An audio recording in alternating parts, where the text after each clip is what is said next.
Welcome back to JC Motor Garage. So I decided to do a video on our Hondata S300 V3 and the wideband on how to hook it up.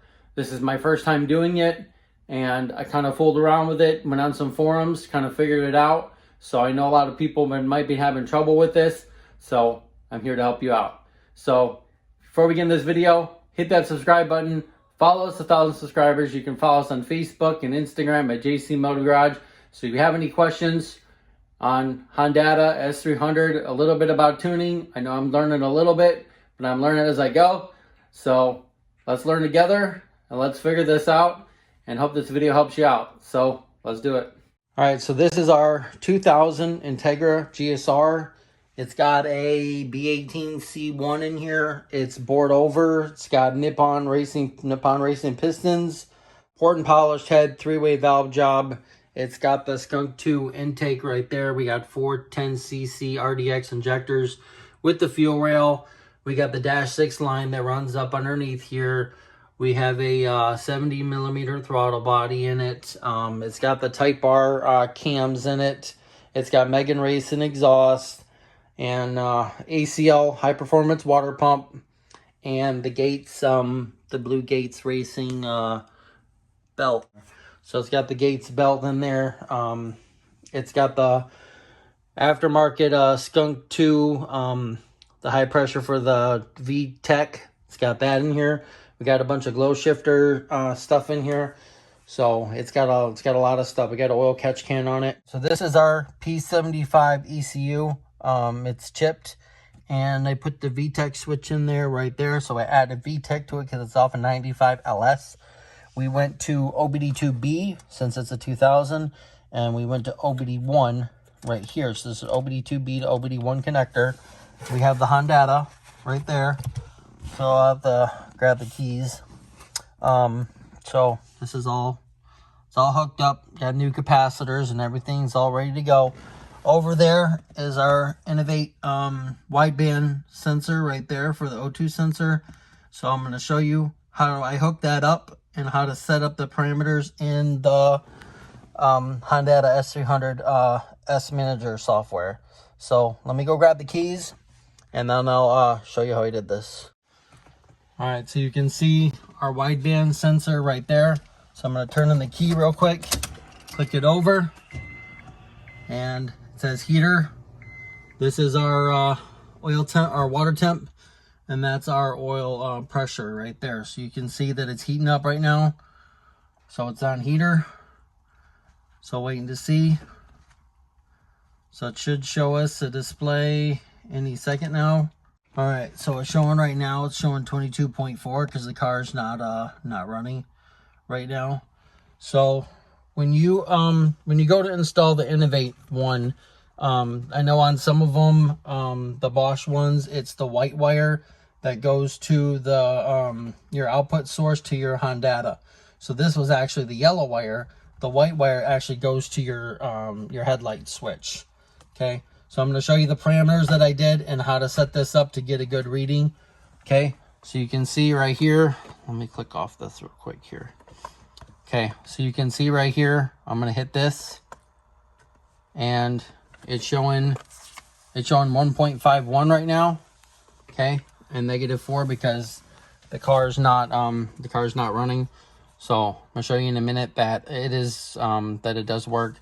But right up here, you can go to your parameters. Okay, go to your closed loop right there. And then you can see right here, it says D10 ELD. So that's where I have it hooked up. So I'm going to show you on the ECU which one that is, okay? You can change it to D14, which is your O2 sensor. I had it on that one, but that is actually for a narrowband, and the narrowband only runs 0 to 3.5 volts, okay? You need a 0 to 5 volts. So I clicked on that right there, D10 ELD. Okay, offset 0, so you can offset this to show, like if you want a little bit extra. So I'll show you once I start it up how to do that and how to get a different reading, because by the time your wideband shows from there, it goes through that wire and goes through your ECU and then goes through the Hondata, and then goes through this port and comes here. So you're going to lose like a little bit. It's not going to be exact as that right there. Okay. So what the Innovate one says right here, it says at 0 volts, it's 7.35.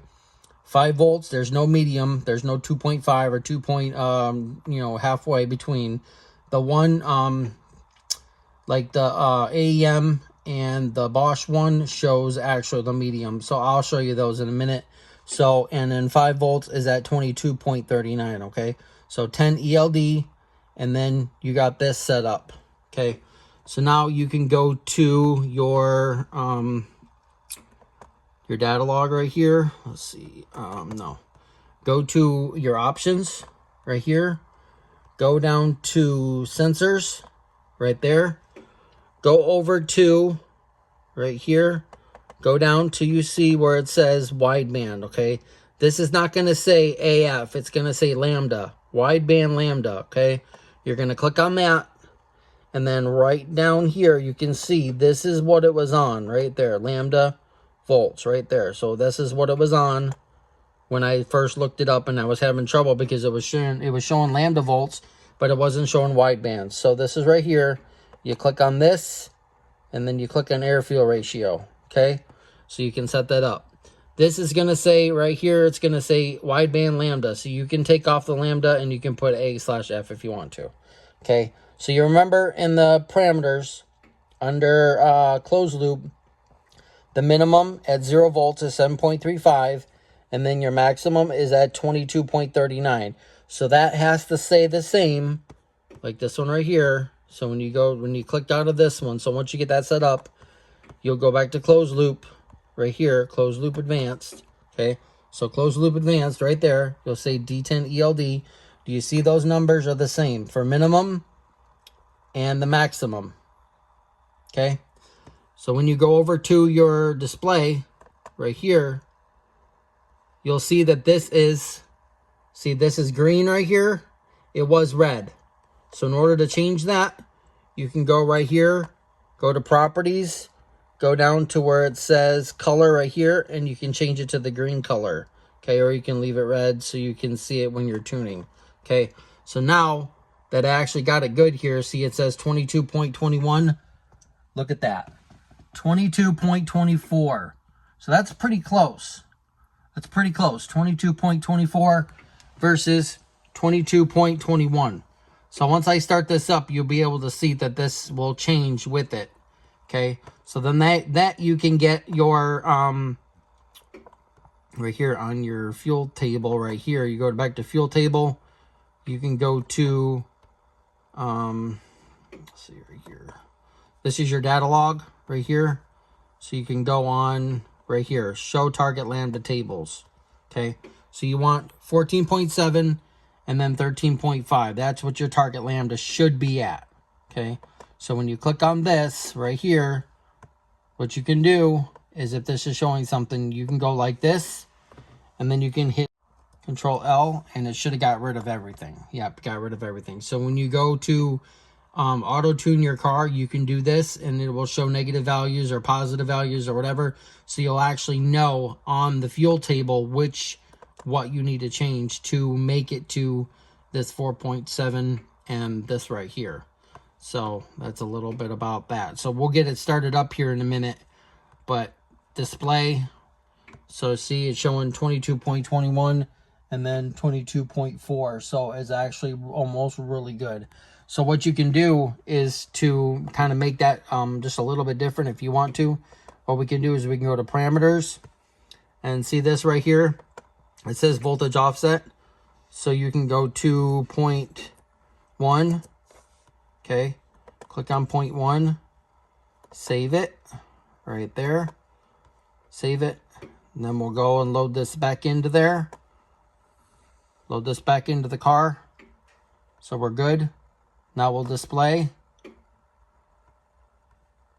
I'll give it a second because we just changed it. So see the ELD, electronic load detector. So what you can do is you can go to your parameters, go to miscellaneous right here, and then you can disable ELD like that.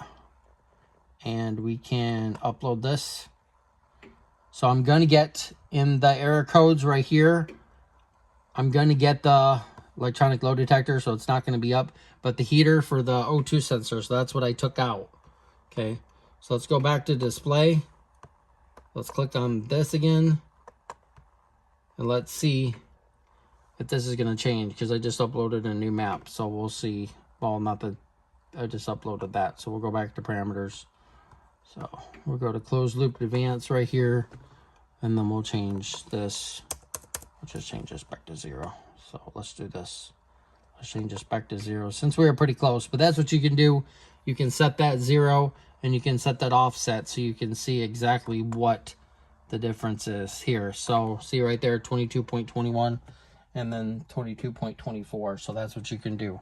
So on this software, you can do, you can go to new value right here, click on this, go to sensor, go to, you can go to closed loop right there, and you either go to O2 or you can go to trim, you can go to air fuel ratio, or you can go to lambda voltage. So you can click on here.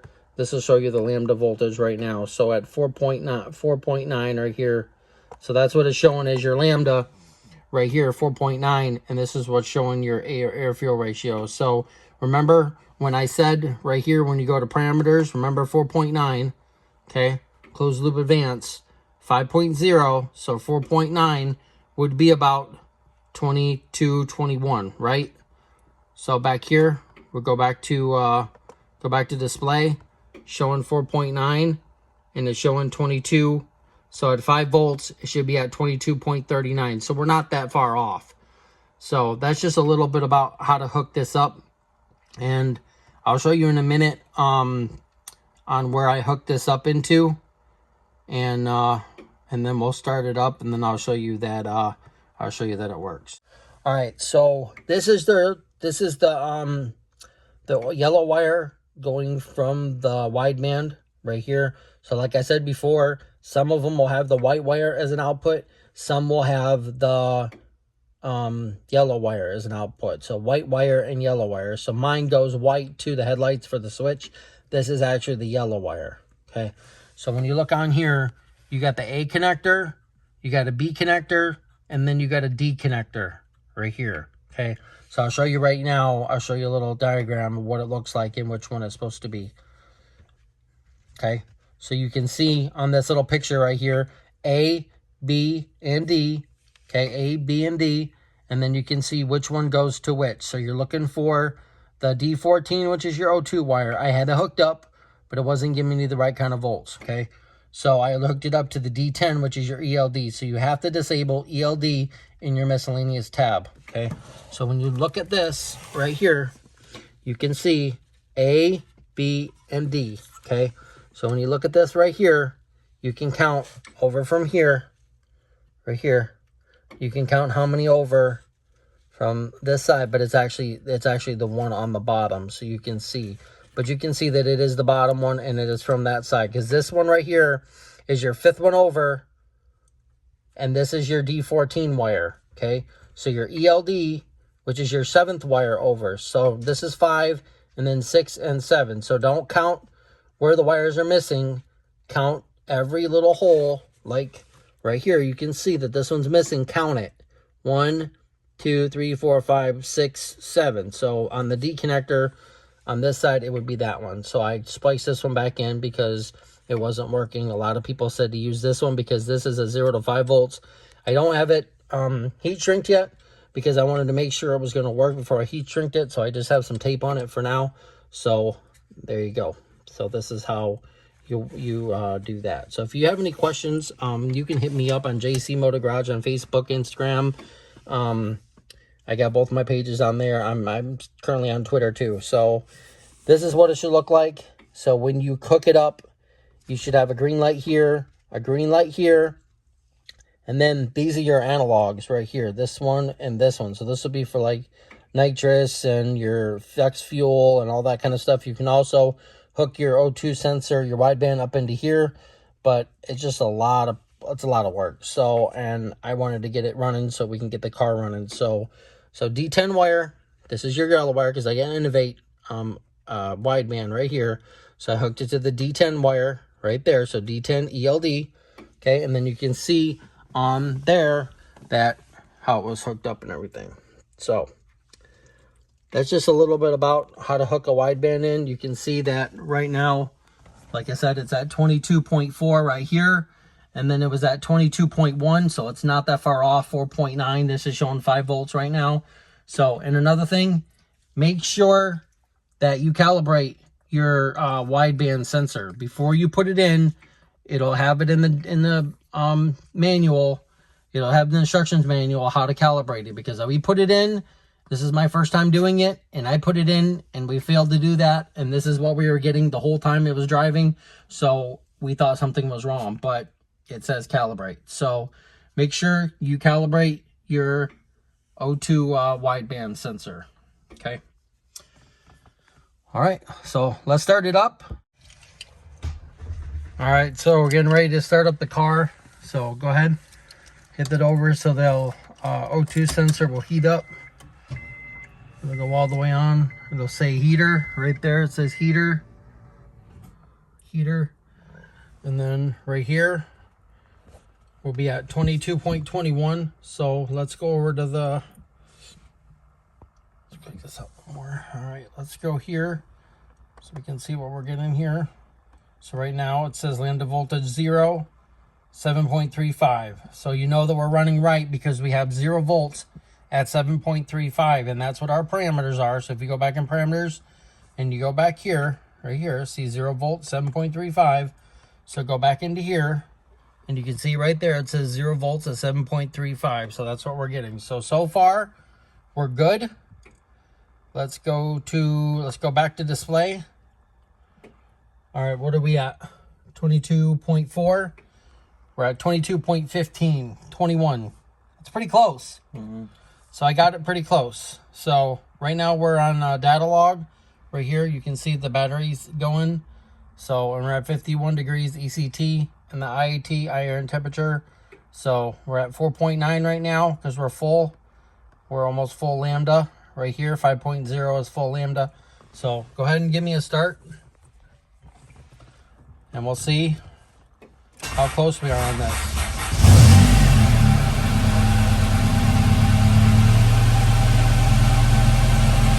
See, it says heater, so it's heating up right now. That's why we don't have a full Lambda right here. Let's clear these zones off of here. We always get those. So once this heats up right there, heater, you'll watch the Lambda volts right here. See? And now look what we got right there. That's what we have there. And this is what we have here. So once it warms up, it'll be different. But see, we're at 15. We're at 2.78 volts. And right there, we're at 14.7. So that's what we need to be running at. So this will actually will go down. But you can see that it does work and it's not red. So you're getting Lambda voltage and we're getting this. So our map's working, injector, and then everything's doing good. Duty cycle is your 3%. So your duty cycle is your actual, you go on here, you go over here to idle, you can see right here, duty cycle. So I can change the duty cycle for the IAC. The normal. So right now we have it operating about 1,000 RPMs. So, and then there's our water temp versus engine speed right there. So that's basically this is basically your cold start. So let's go back to display. Now that we're warmed up, we're at 3.2. It's off a little bit, but it's actually pretty close. So, all right, go ahead and shut it off.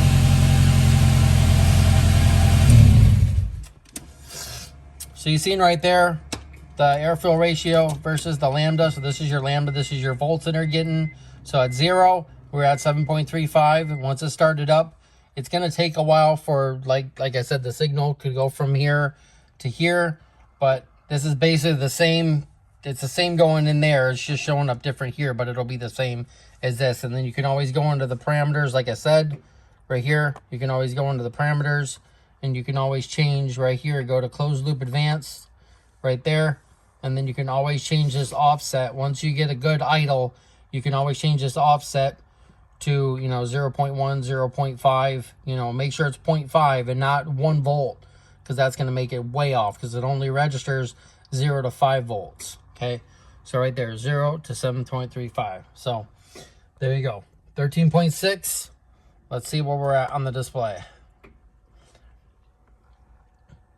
We're about 14.3, so not too far off. And there you go. All right, so we started it up. You can see that it worked. So I'll put a link in the description below on the O2 sensor that we bought. We bought it off of Amazon. It came with everything that you needed to hook this up. And it was really good. Nice, super easy install. The only hard part was trying to get the wideband to register on the Hondata S300. So there you go. It's an easy way to do it. Hopefully this video helps you out. And if you like this video, please give us a big thumbs up and check out our Integra build. Check out our t-shirts, JC Motive Garage. Got a couple new t-shirts. So if you like this video, please give us a big thumbs up. You can follow us on Facebook and Instagram at JC Motive Garage. And if you need any of those diagrams or anything, I will send them to you. Check me out and send me an email at jcmotivegarage@gmail.com. And we'll see you next time on JC Motive Garage.